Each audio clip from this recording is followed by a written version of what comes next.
Good morning, good afternoon, and good night, ladies and gentlemen. My name is Skills, and welcome to 15 Days in Japan, Part 1, Tokyo Edition.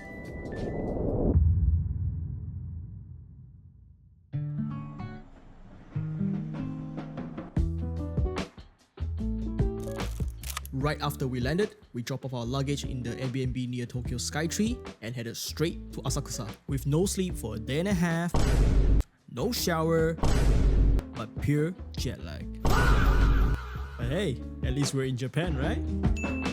Yeah.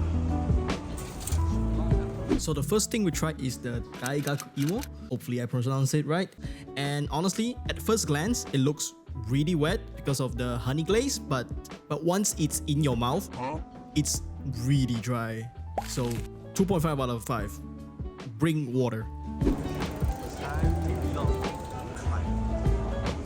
Straight into the market area, our next food stop is a Japan must-try, the Creamier soft serve ice cream, which uses a milk cookie as its cone. And this is so good, I had to throughout the entire trip. The rating is gonna be 5 out of 5. I need more. For a third snack we have is the Asakusa Menchi, which is a minced pork cutlet. This thing is very juicy but quite bland for my liking, so 3.5 out of 5. It's good if you want a quick and filling snack. After some walking around, we were still kinda hungry, so we decided to walk out of the market area to get the also TikTok viral unagi onigiri. The unagi itself was soft and tender as well as nicely seasoned, but the only issue I have with it is the unagi to rice portion, with the rice being extra thick compared to the unagi piece on top. But maybe because we got the cheapest option, so I don't know. I'll give it a 4 out of 5. Give it a go if you're around the area. And for our last food stop is the extremely viral matcha Mont Blanc ice cream. And let me tell you, this is very expensive for a really mid product. Do not fall for the hype. 1 out of 5. It's not good at all. And after some great and some questionable food choices, we decide to finally head into the main attraction, the Sensoji itself. And holy crap, even in a Thursday afternoon, it is still hella packed. And I'll be honest, I am way too jet lagged to see any attraction or anything, but hey, at least I got a good fortune. Right after that, we headed straight back to Tokyo Skytree for dinner while walking past this beautifully managed park. How about that, yes? And for our last meal of day 1, we decided to head for some conveyor belt sushi at Kuro Sushi. Definitely not because we cannot afford omakase. And honestly, it's good. Good portion size, good price. 3.5 out of 5. Asian approved. And of course, as a Pokemon fan, I have to check out the Skytree Pokemon Center. And that day's pack selection was good with the new release Inferno X, so I had to pick some up for retail along with the plushie of the best legendary Pokemon ever. And to end our first day in Tokyo, we went up the Skytree itself for some incredible night view. Brother, y'all seen this view, bro? Holy yo, that's the Tokyo Tower, chat. Oh my god.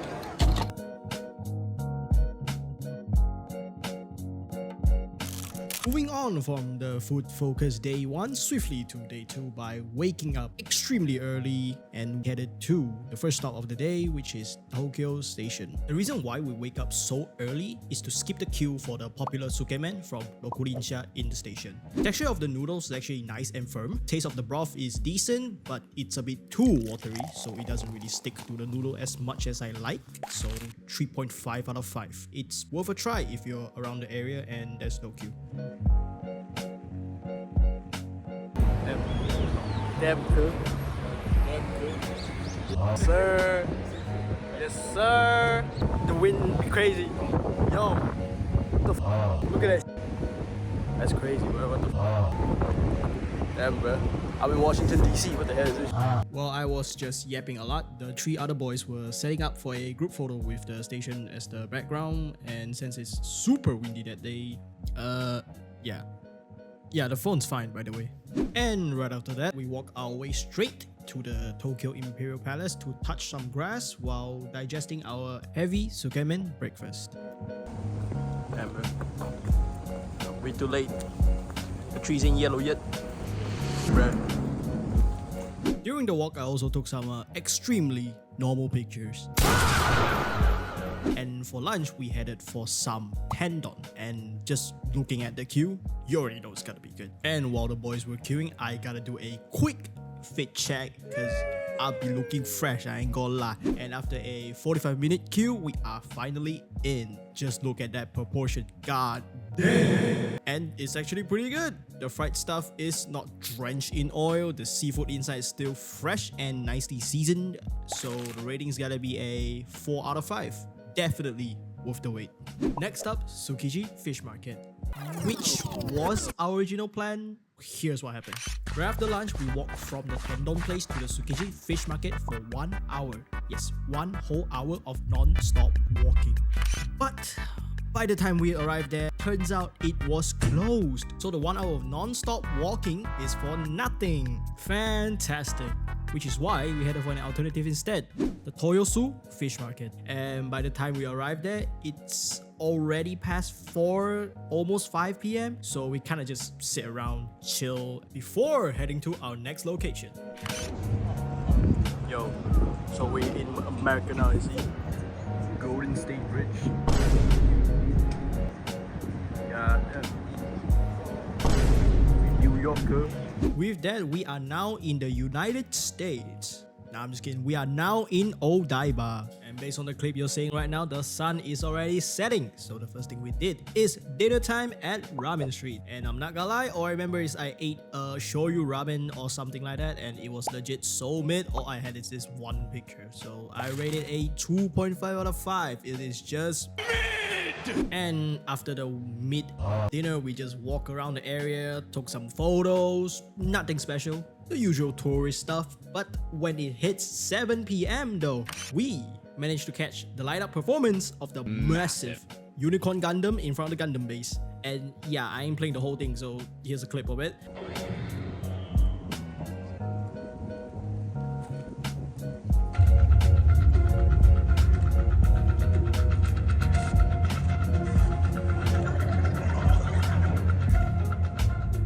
I will say the show is sick. The transformation is pretty cool, especially for me that collects Gundam and build them and stuff. So if you're a Gundam fan, do come here. Yeah, what the fuck? Where my unicorn at, bro? And now we have arrived at the main highlight of day 2, Team Labs Planet.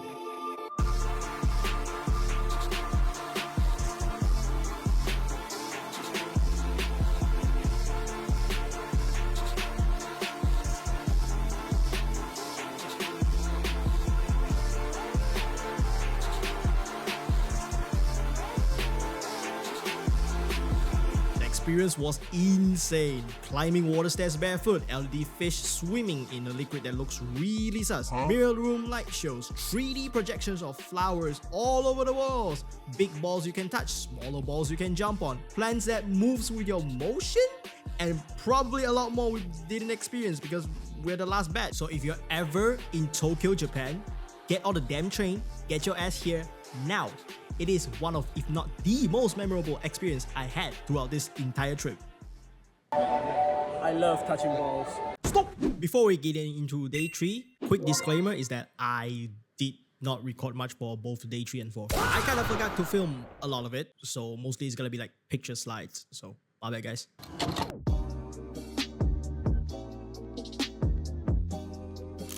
Day 3 begins with a simple gyudon from a sukiya near our Airbnb, which tasted alright. Portion is basically what you pay for, and it is really cheap, so 3 out of 5. Solid stuff.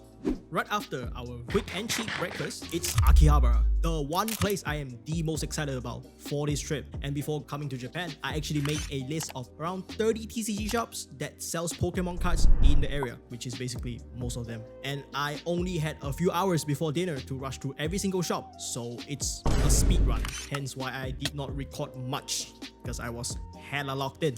So here are some stuff that I actually found interesting while I was there. Yes, a lot of it is Riaz from High School DxD.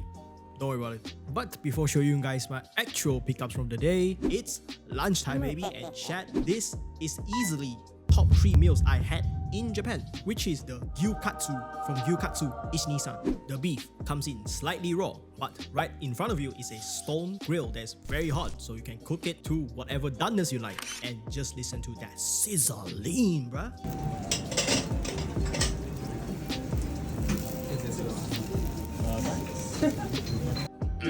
Other than the beef, they also provide you with some sides like fresh salad, miso soup, and refillable rice, which is very important for Asians like us. But the main character here is definitely the beef, which I ordered double portion of it, and trust me, it did not disappoint. It is soft, tender, melts in your mouth, and the marination of the beef just makes it taste super good. Now, this meal is on the pricier side, but it is totally worth it. Ratings gonna be a 5 out of 5. Incredible must try. Now let's move on to what I actually picked up from my Akihabara rush. I bought 2 things. First thing is a really cheap non-holo Rayquaza EX for 300 yen.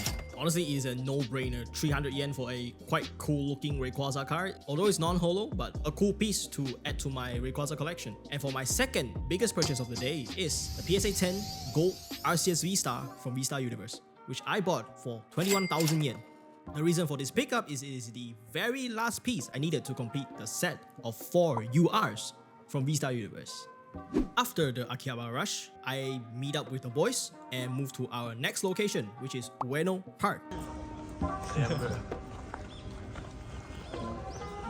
Holy shit. Black Myth Wukong. And of course, we gotta do the usual tourist stuff. Walk around the park, visit temples there, explore a bit, and just basically taking up the good vibes. That's a sick place. I do not mind getting robbed here. Unfortunately, when we move to the Tokyo National Museum, our energy is basically gone because while I was doing my Akihabara rush, the boys had their own mission of visiting places far, far away from Akihabara. And they didn't take any transportation at all, so it's basically walking all afternoon for them. So by the time we reach the museum, we are cooked. So we didn't really explore much around the museum, which is a real shame because there is a lot of cool stuff there, like swords and this metal dragon thing, which I think is really cool. And even more of a shame is that there is a small festival outside, but we have to skip the cutscene, man. I don't even have video, just a picture. There was a local baseball practice going on there, so we kind of just chill and watch that instead. And what is a better way to end our tiring day is with some good food. So we headed back to Akihabara for a really good tsukemen, according to this guy. And he was right, the noodles firm, not hard. Beautiful texture for tsukemen noodles. The broth, just the way I like it.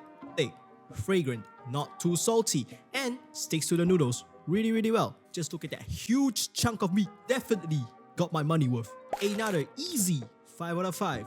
Arigatanks, Gary-san.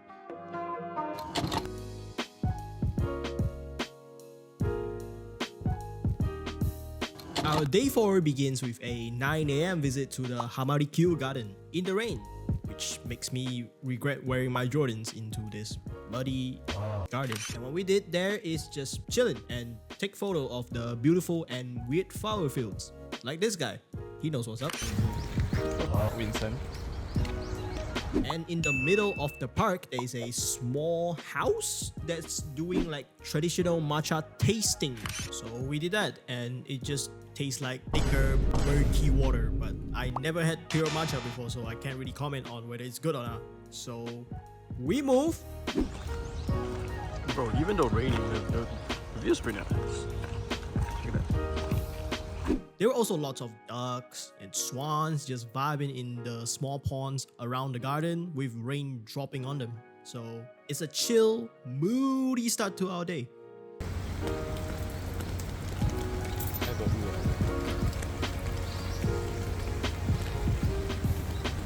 Right after the rain starting to die down, our next location is lunch at Anagoya Ginza Hirai for some anago. And I'm not gonna lie, once again, this is insane. The anago was so soft, it basically melts in your mouth. And the sauce that was glazed upon the anago is just seasoned perfectly. Not too sweet, not too salty, and definitely not overpowering the taste of anago itself. And the charred edges of the anago adds a bit of crispiness and a bit of extra texture to it, so it's not just softness all the way. Heck, they even had a YouTube video teaching you how to eat it properly. In English too, which is great for foreigners, I guess. Expensive? Yes. But we are eating anago, not to say a really good one as well. And we are also in Ginza, so the price is already expected. So the meal's rating is going to be easy 5 out of 5. If you are in Ginza and you're not eating this, what are you doing? You're doing this all wrong. After the scrum delicious lunch we had, we moved to the place of I cannot afford anything, so I can only window shop area of Japan, Ginza.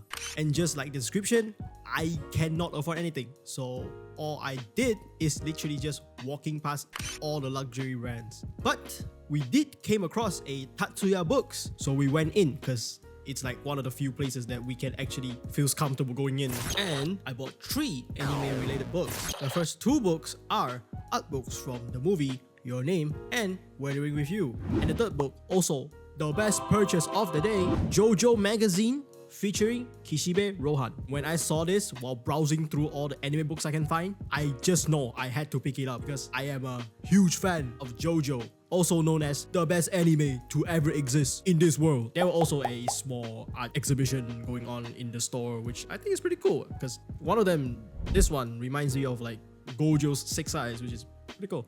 While we were still in Ginza, we also tried this traditional red bean dessert that was quite highly rated on Table Lock, but I don't know if it's supposed to taste like this, but it's pretty ass. The biscuit that sandwiched the red bean paste is already stale the moment we bought it and cold, and the red bean paste itself is just hella sweet. So easy 1 out of 5, bruh. This shit straight ass. After the disappointing snack, it's time for dinner, baby. So we headed to Nihonbashi for the highly rated and anticipated Kaizen-no. We queued for more than 1 hour, and it's kind of funny that everybody queuing is a foreign tourist that day. And that 1 hour queue was so f***ing worth it.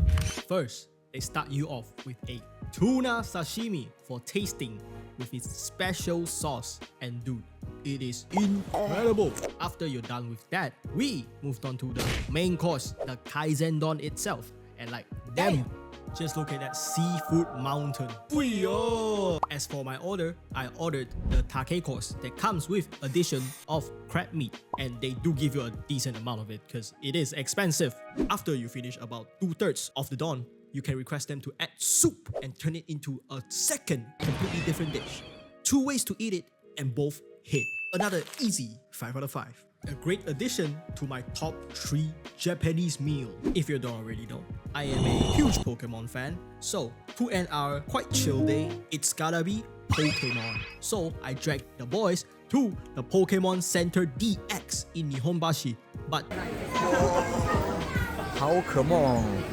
as you can see, it is way too packed, so we had to dip. But that day, I was locked in to get some packs. So once again, I dragged the boys to the Skytree Pokemon Center to get some packs, which I did, as well as some snacks. Then finally walked back to our Airbnb for rest. This one is